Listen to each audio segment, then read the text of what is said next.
Good evening and welcome to Community Spotlight. My name is Valerie Fletcher and I'm here with the most beautiful Chef Mona. Nice to have you on the show, Thank Chef Mona. you for allowing me to be here. I appreciate it. I'm so excited to hear it. You look beautiful as setting today. Thank you. I love your hair. I appreciate it. I just wanted to find out some information about you today in regards to your being a chef, how you became a chef, some of the struggles that you went to acquire where you are today, and just tell us a little bit about where you're from and a little bit of your upbringing as a chef, as a baby chef. Well, I'm from Greenville, South Carolina, and I first started cooking when I was 9 years old. So, and a lot of times, like when my parents would come home from work, I would have meals prepared already. So it was like in my veins, you know what I'm saying? It was just something that I was doing at that time, just cooking.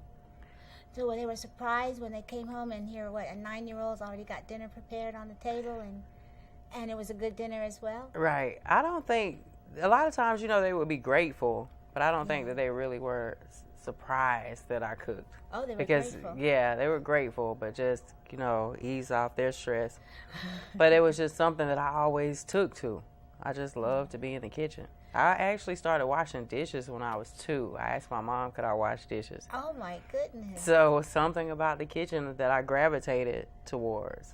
Yeah, so you're not only a chef, you're a clean chef, too, because you don't mind doing the dishes either. No, I don't mind doing the dishes. That's part of cooking I hate. I do the dishes afterwards. Right. So, well, I have my days, especially when I work 10 hours. I got to go home and cook. So every now and then, I'm like, oh, my gosh, you're going in the dishwasher. Oh, I understand, man. I could tell you that's something. So some of the places you've been to or some of the things that you're being a Chef Mona. Chef Mona, that sounds so inviting.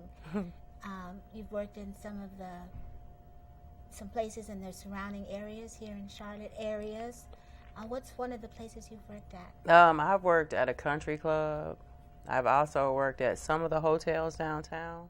Oh, okay. And the country club was like my main place of work. And some of those hotels I did like through a temp service on my days off. Oh, okay. So I've been several places, and I do that. Where at the time I was doing that just to get more skills. Because one thing about cooking, like, how to cook. But when you go in different environments, you'll meet different cultures, and you'll meet people chefs that's been cooking for years, been in the game. They're really seasoned chefs. So those are the type people that you want to be around. Oh, because you're learning from them. Exactly. Oh, I don't always take it to the big head that I'm a chef. It's always other people out there that's got different techniques and different things that they do, and you can learn how to infuse what you already know together to just make it more beautiful. I remember when I go to a restaurant and it's a chef involved, like it's a chef doing all the preparation and things, I've actually tipped the chef, or can we give can you bring the chef out so we can say how delicious the meal was? Have you had that happen to you before? Yes, I definitely have gotten tips. I've gotten at least a couple of $100 tips. So that's been like really grateful, to have somebody say, hey, bring the chef out. Or sometimes at the country club, they'll come to the door where I am and like, I want to slip something in your hand. I'm like, that is so cool. Oh, it is, I bet. Because you really touched them, and like sometimes food can take people back to different places in their life. Oh, yeah. Like the peach cobbler, like me making that.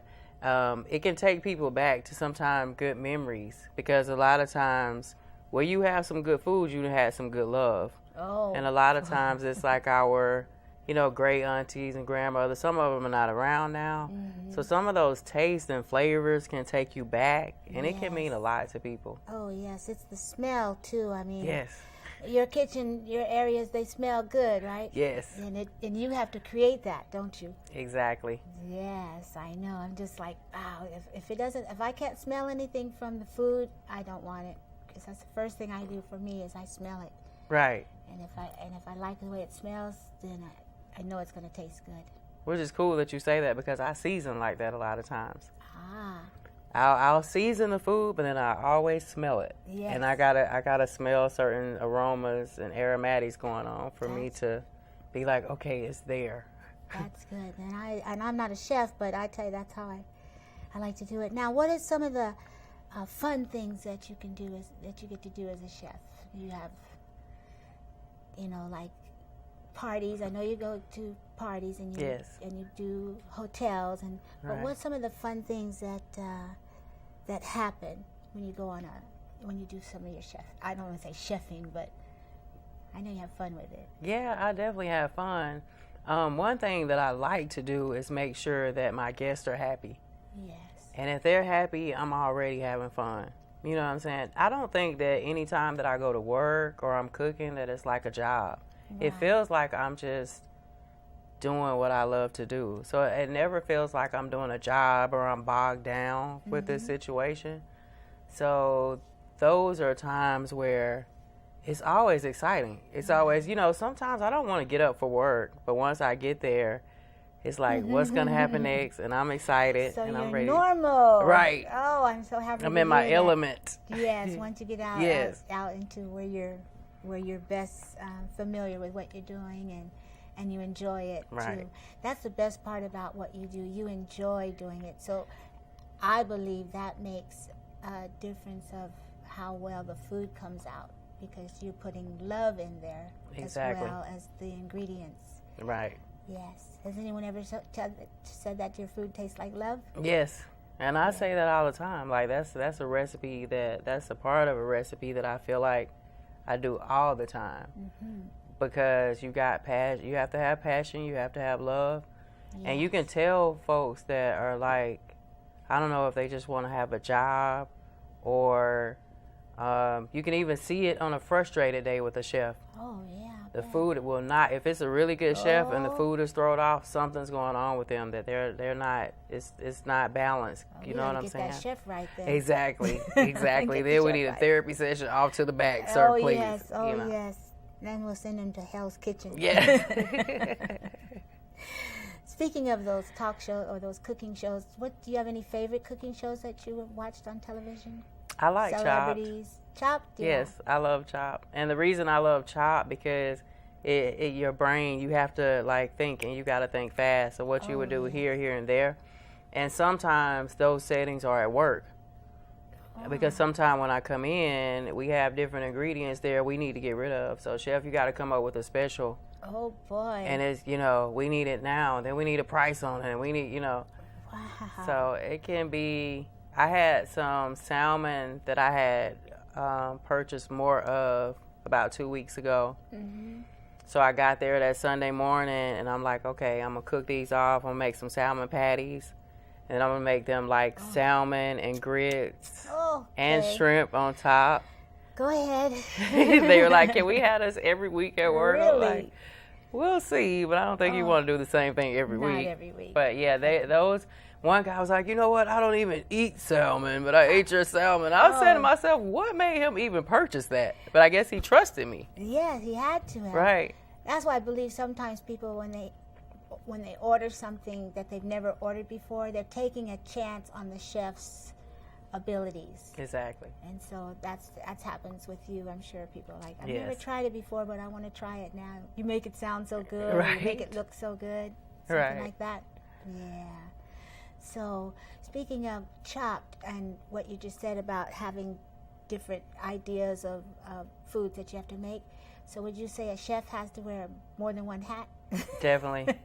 More than one chef hat? Right. And the higher you get into the chain of chefing, whether you're like the prep person or the supervisor, and then you get up into the executive chef, it becomes, chefing is always like a family. Like it's so crazy because, like I say, when people get thrown off in the kitchen, sometimes you have to be a therapist. You have to be a mother or an auntie. I mean, because... Yes.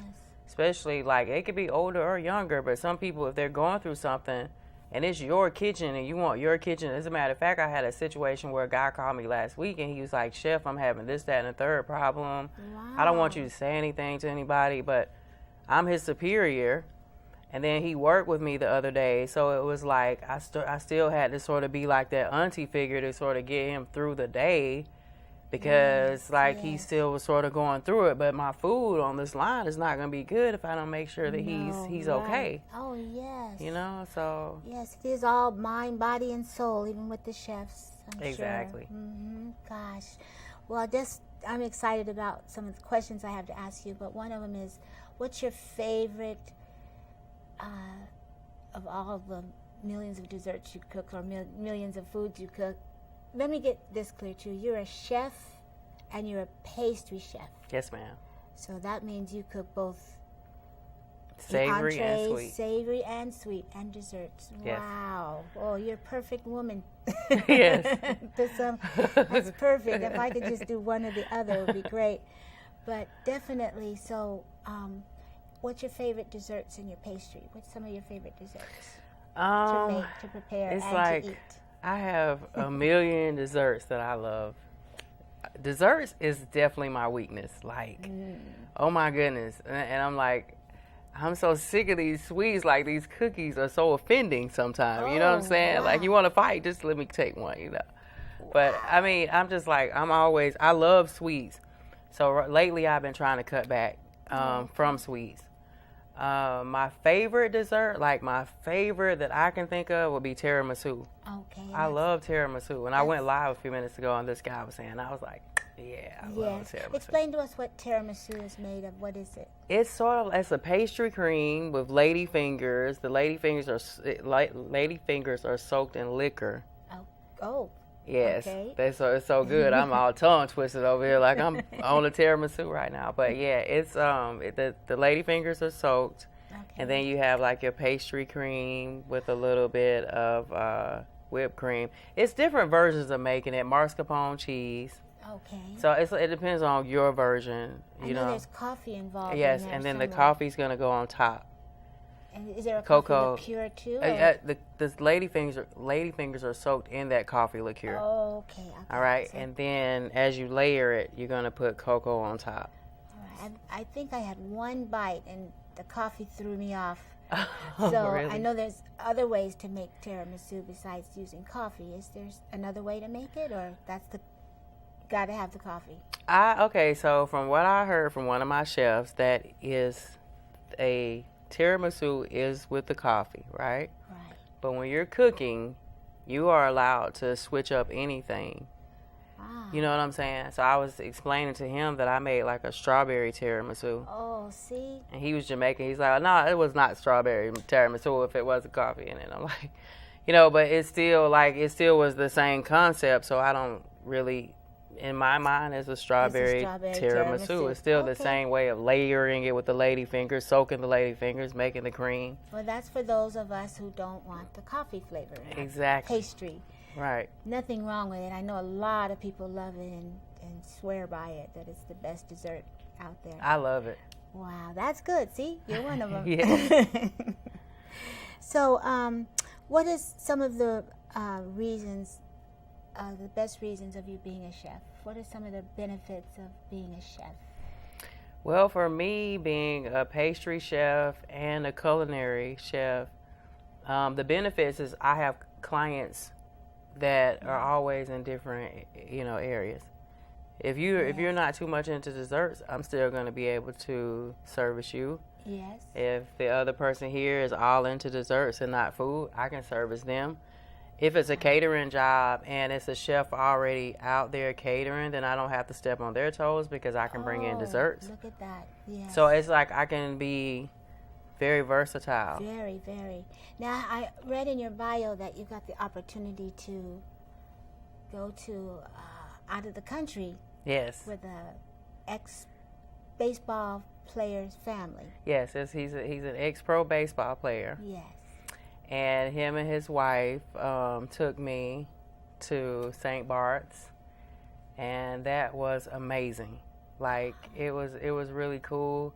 Her cousins from Germany, or her cousin and her husband, came, and I was allowed to bring a guest, so I brought my cousin. All right. And we had our own little villa, and Nice. I mean, it was amazing, like, to, get on that boat from St. Martin and going to St. Bart's. But I was so nervous and wanted to make sure that my clients was serviced well. Right. It was hard getting on the plane because I had so much chef equipment in my bag. No. I had to leave stuff in the trash can No. at the airport because I had more chef items than I had clothes, because I was wanting to make sure that I had every little intricate thing that no telling what, Too bad there was no one to leave it with. Yeah, I know. But I mean, that's it's okay. sad. But you still had a great time. Yes. Look at that big smile. Right. You had a great time in St. Leave that in the trash. I'm going out of the country, boo. I didn't get upset until I got back. Like, oh my God, I had left this in the trash. Oh my gosh. But it's cool. Yeah, with airlines have changed things so much. Yeah, we don't know what's coming or going. Right. Now. Oh wow. Well, I know I'd like to taste some of your food. Too bad we don't have a sample of anything to try today. But we'll have to have you back to do some actual cooking. Yes, that would be nice. I would definitely do it. Yes, have this whole studio all smelling up all good. Right. Yes, and no one can come. Right. So let me ask you again. I read in your bio that you started your chef training, and then you got into a serious car accident. Yes, I was in a bad car accident, and it woke up some situations in my back that I didn't know I had. Ooh. So it sort of put me back a little bit on going to school. And I always tell people that it really took me about 10 or 11 years to get through my first culinary degree. Oh, wow. Now, the pastry degree, once I walked the stage that Thursday, I went right into school that Monday, and I had that degree within a year. Oh, right. So it was like I slowed down and I picked right back up. But a lot of times, people will give up. And it's like, I went to school like 20 years ago, and I don't know what to do. You can always still just keep trying. You know what I'm saying? Right. So I didn't give up. I had one of my children. He required a lot of attention. Oh, my. And sometimes I would have to take him to school with me. Sometimes I would have to take him to work with me. But it just, and then they told me I couldn't bring him to work with me anymore. Oh, my. So that was a good thing, though. That when my manager, my boss, stopped me from bringing my son to work, I immediately was like, I'm going back to school. Like, this is it. Like, now they can't tell me he can't come in school. Whoa. Like, I don't really have like superiors, like a job. Like, I can't lose myself. I can't lose my degree because I brought my son. Right. The job could tell me, ma'am, I'm sorry, we can't have you here. We can't have him. But the school, I could get around that all day. Oh, and I said, I think that was more of a blessing that I was able to. Yeah, you can't bring him to work, but I tell you what, you cut up at school, you'll go to school with me. You still have to go to school. You still have to go to school. Right. Oh, wow. And your son is he, how old was he when you were taking him to school? At that time, he was a teenager. Oh, okay. Well, it was going like preteen to teen, because okay. this went on for a while. Of course, like I said, it took me a while to get over, though, and it was sometimes that I just did not go to school for a semester or two because I was just so overwhelmed with, being a parent. And just the situation. And my other children, my parents, they were very helpful in helping with them. So that was a blessing. But at the end of the day, my whole testimony for people is don't give up. Like, if you have a dream or whatever you have going on, you have a passion for something, a lot of times people always speak of generational curses, but there are generational blessings as well. Wonderful. This cooking did not come from me. Right. I just wasn't born this is in my blood. This is my grandmother she baked cakes. Oh, right. My great grandmother, she cooked. I have my mom's stepmother who she cooked very well in Atlanta, Grandma Hannah, and she taught me a lot. Wow. I had a great auntie that cooked in Greenville, South Carolina. She baked. She didn't cook, and I learned a lot from her. She would send pies home with me, or when she babysat me, I could sort of watch her, but I wasn't into it like I, should have been. But another thing is I've been in several different careers. I see. I started out being a CNA when I was 17 years old. Far from cooking. Right, way far from cooking. I had my CNA license before the 12th grade year of school. And then I went to hair school. Just everything that I was doing, it was like, okay, I can make money from it. But I found out that making money is not the deal. No. Since I started cooking, it's like money gonna come regardless, because this is what I do and people love it. Right. So the thing of it is, sometimes you have to like find out where you want to be in life, find out your passion, and then I got so many other things that can come about, through the passion that I have, and other things that I could do that, Because I see you put your fashion along with your passion, right, so to speak, because I asked you earlier, do you decorate cakes? Do you decorate the pastries? Yes. And you said yes, and I can imagine just because of your eye for styling and fashion, you can arrange that to be with your pastries or even your entrees, your chef dinners.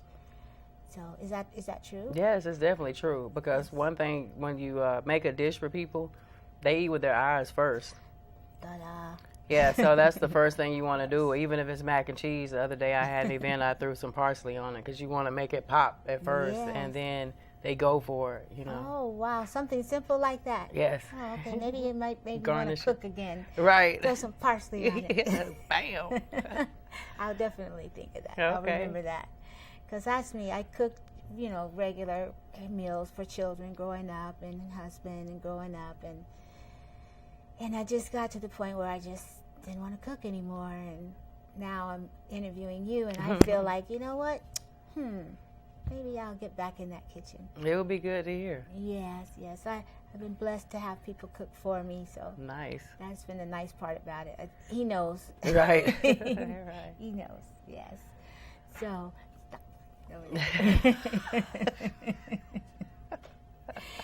but, and then your car accident, it held you back, but you pursued on throughout all the ups and downs, and because a lot of people have dreams, but they don't want to, they forget, something can come up and it'll challenge them so that they give up. What would you say to somebody who has dreams of becoming a culinary chef or pastry chef or anything in their life with what you endured? Well, you don't give up. You never give up, because that is your passion, that is your name. And when you give up, we all have a time that we're going to expire.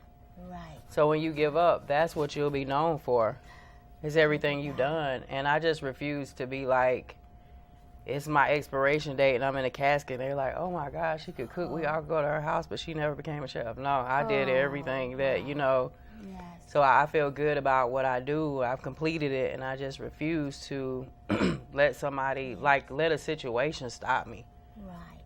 And the benefits outweigh the days where you don't feel like going in, and like you said, once you get on there, you come on, you open up. Yeah, I fight the alarm all day, but when it's time to get in there, you never know. This could be the day somebody want me to go to the Bahamas instead of St. Bart's. Wonderful, yes. Right. So I had a guy ask me about that not too long ago. Could you go to Bahamas with us, chef? I'm like, sure, I can go. I got the passport. I would love to be able to invite a chef. If I had the means to go travel and do some things like that, I would invite a chef, because then I wouldn't have to do the cooking. You wouldn't. But it would be a pleasure for my guests to, have some decent cooking while we're all having a wonderful time on the boats, on the yachts, doing things like that. Right. Did you get to go on a when you went to the St. Bart's? Did you get to travel on the water? Yes, we did. We did a lot. I met David Letterman's chef. Yes. We went to a restaurant that he frequents. They also set up a date for me to go to a nice restaurant there and meet the chefs there and spend the day with them. And they got some fish that came right out of the water, and we ate that fish like no ceviche. We just ate the fish right out of the water. Wow, that's fresh sushi. fish. Yes. And I'm a sushi lover. So Yes, I me can too. Do that. Oh, you too? Oh, Yes, good. That's I rare. make sushi. Oh, Lord, that's another. Yes, and also you work in the wok. Yes, I did work in the wok when I cooked on the wok when I lived in Atlanta. Wow. At Georgia Tech. That was cool. Like I learned how to cook on the wok in one day. And it was just all those skill sets that you learn as you go. You know what I'm saying? Okay. Whenever you go into a job, you take the skill sets, even if it's a stressful job with stressful people. Yes. If this is your passion, you're not going to lose that. You know what I'm saying? But you still want to take whatever you're learning for that next experience. Thank you. You know what I'm saying? Thank you so much. Yeah, you've really spoken a lot of, I believe you've helped a lot of people on the community. Thank you. Spotlight today, and with your talent and your skills, I look forward to a day where we can actually have cooking on the show. Yes. That would be nice. We'll have to let the audience know, oh, it smells so good. Sorry you can't smell it. Smell-o-vision. But definitely, Chef Mona, it's been a pleasure for having you here with me today. Nice being here. And I just want to wrap up with the things of, I didn't get to cover everything with you, but I did get to cover quite a few things. So cool. I just want to thank you.